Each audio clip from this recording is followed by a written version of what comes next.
Afternoon sa mga katami ko dyan, at ito ngayon ay namumroblema tayo sa ating gawaan na may nirepair kasi kaming bahay dito. Yung flooring ibe-bricks namin, ayun yung mga bricks. So pakita ko sa inyo.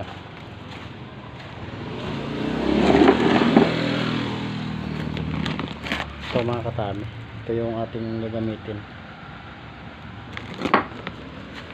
10 by 20. So syempre unahin muna natin yung mga drainage. Ang masaklap nito mga katami, ito ang aming nakita sa pag-ukay namin. Kaya ang ginawa mga katami, hindi na siya naggawa ng mga fittings na T or Y, tinutok na lang. Ayun o,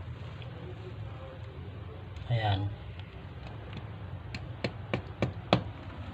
Kaya ito ngayon ay ang aming nakuha sa loob ng manhole ito. Ayan, kasi hindi naman dumidirekta yung tubig sa loob ng PVC. At yung kanilang manhole wala rin asinta. Ayun mga katami oh. Ito nakatutok na lang din. Ayan oh. Ayan. So, ayan mga katami, imbis na dito papunta yung tapo ng tubig.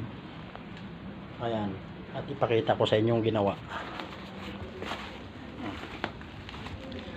Ayan mga katami oh.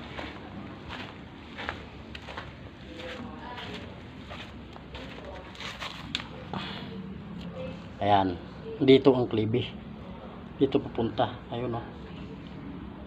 So paano makakakit ang tubig papunta doon? Ayun oh.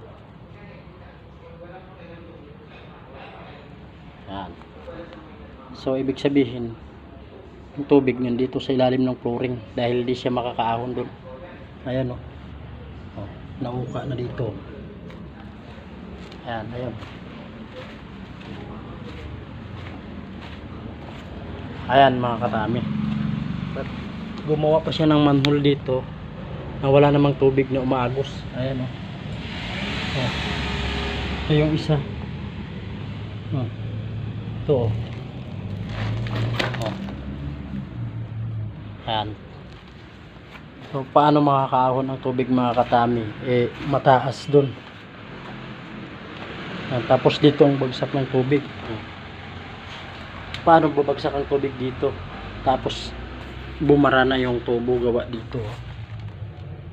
Tinutok niya lang yung tubo niya kaya pumapasok yung lupa sa loob.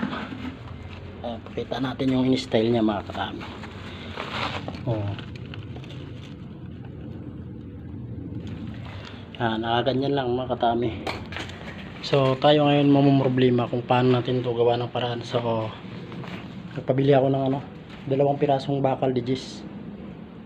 At sundutin natin yan dahil diretso naman yung tubo. So ganito na ang video natin. Thank you for watching.